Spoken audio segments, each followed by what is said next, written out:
नमस्कार दोस्तों। गाजा युद्ध में एक बहुत बड़ा डेवलपमेंट हुआ है और ऐसा लगता है कि शायद यह युद्ध रुक सकता है। यह प्रगति ट्रंप द्वारा प्रस्तावित 20 पॉइंट पीस प्लान के कारण संभव हुई है। हाल ही में नेतन्याहू व्हाइट हाउस के ट्रंप से मिले, जहां पर वो 20 पॉइंट का शांति प्लान यानी पीस प्लान पेश किया। नेतन्याहू ने इस प्लान को स्वीकार कर लिया है। हालांकि नेतन्याहू ने यह चेतावनी दी थी कि यदि हमास इसे स्वीकार नहीं करता है तो गाजा को पूरी तरह से खत्म कर दूंगा। हमास का नामो निशान नहीं बचेगा। ताज़ा खबर यह है कि ट्रंप ने सार्वजनिक रूप से इजराइल को आदेश दिया है कि the must immediately stop bombing Gaza. उन्हें गाजा पर तुरंत बमबारी रोकनी चाहिए। ऐसा इसलिए कहा गया है क्योंकि फाइनली हमास कुछ चीज़ों को लेकर सहमत हो गया है। यह प्लान युद्ध को रोकने के लिए ट्रंप ने अनवील किया है और कहा था कि इजराइल और हमास दोनों हम इसे स्वीकार करना चाहिए। प्लान में शामिल कुछ चीज़ें हैं, जैसा कि पहला हॉस्टेज यानी हमास को 72 घंटे के अंदर भी सभी बंधकों को रिहा करना पड़ेगा। इसके बदले में इजराइल 2000 पैलेस्तीनी प्रिजनर्स को रिहा करेगा।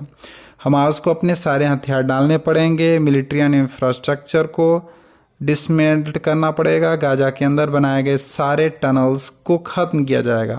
गाजा का शासन गाजा को अस्थायी आधार पर एक बोर्ड ऑफ पीस द्वारा गवर्न किया जाएगा, जिसमें अंतर्राष्ट्रीय हस्तियां भी शामिल होंगी। इजराइल अपने सैनिक को गाजा से फेज वाइज में वापस बुलाएगा। अंतर्राष्ट्रीय मीडिएटर्स पूरे प्लान पर निगरानी रखेंगे और हेल्प प्रदान करेंगे। वहीं पे हमास कुछ बातें स्वीकार किया है। हमास ने जितने भी हॉस्टेजेस हैं, जीवित या मृत, उन्हें रिहा करने की बात मान ली है। हमास ने कहा है कि गाजा का गवर्नेंस न्यूट्रल टेक्नोक्रेटिक एडमिनिस्ट्रेशन द्वारा किया जाएगा, जिससे उन्हें कोई दिक्कत नहीं होगी। हथियार सरेंडर के मामले में हमास पूरी तरह से अपना हथियार सरेंडर करने के लिए तैयार नहीं है। उनका कहना है कि इन्हें अपने रेजिस्टेंट राइट्स यानी के लिए हथियार अपने पास रखने होंगे। कुछ पॉइंट्स को लेकर अभी भी कंसल्टेशन करना बाकी है। इजराइल का रुख। इजराइल ने हॉस्टेज रिटर्न और प्रिजनर स्वैप का स्वागत किया। हालांकि इजराइल ने अभी तक यह नहीं कहा है कि क्या वह फुल सीज फायर करेगा। इजराइल ने यह जोर दिया है कि टनल और जो मिलिट्रीज हैं अभी भी उनकी राष्ट्रीय सुरक्षा के लिए खतरा है। भारत के प्रधानमंत्री मोदी ने इस प्रोग्रेस का स्वागत किया है, यह कहते हुए कि यह पीस एफर्ट निर्णायक प्रगति है। उन्होंने कहा कि भारत एक टिकाऊ और न्यायसंगत शांति के लिए प्रयासों की मजबूती का समर्थन करेगा। वहीं पे इजिप्ट, कतर और यूएन की डील प्राथमिकता गारंटी होंगे।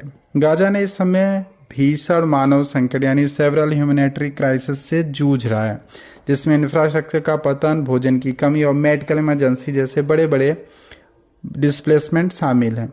अंतर्राष्ट्रीय दबाव इस बात पर केंद्रित है कि मानवीय सहायता जो रिलीफ आइटम्स के लिए पॉज दिया जाए। हालांकि कई चुनौतियां बनी हुई हैं, जैसे कि इजराइल की मांग है कि हमास ने शस्त्रीकरण करे, लेकिन हमास मना कर रहा है। दूसरा है कि यह निगरानी करना एक बड़ा चैलेंज है कि हमास और इजराइल दोनों सही कदम उठा रहे हैं या नहीं। तीसरा है क्रेडिबिलिटी का। दोनों पक्ष यह खतरा है कि कहीं दूसरा पक्ष धोखा ना दे दे।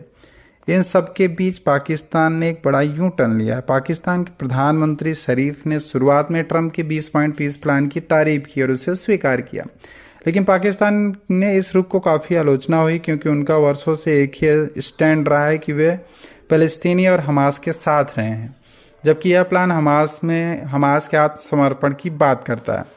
इस आलोचना को देखते हुए पाकिस्तान ने यू टर्न लिया है। कल पाकिस्तान के विदेश मंत्री ने संसद में बयान दिया कि जो 20 पॉइंट सार्वजनिक किए गए हैं वे उनके लिए नहीं है। उन्होंने कहा कि पाकिस्तान ने किसी और पॉइंट पर सहमति जताई थी और अब उसे अस्वीकार करते हैं।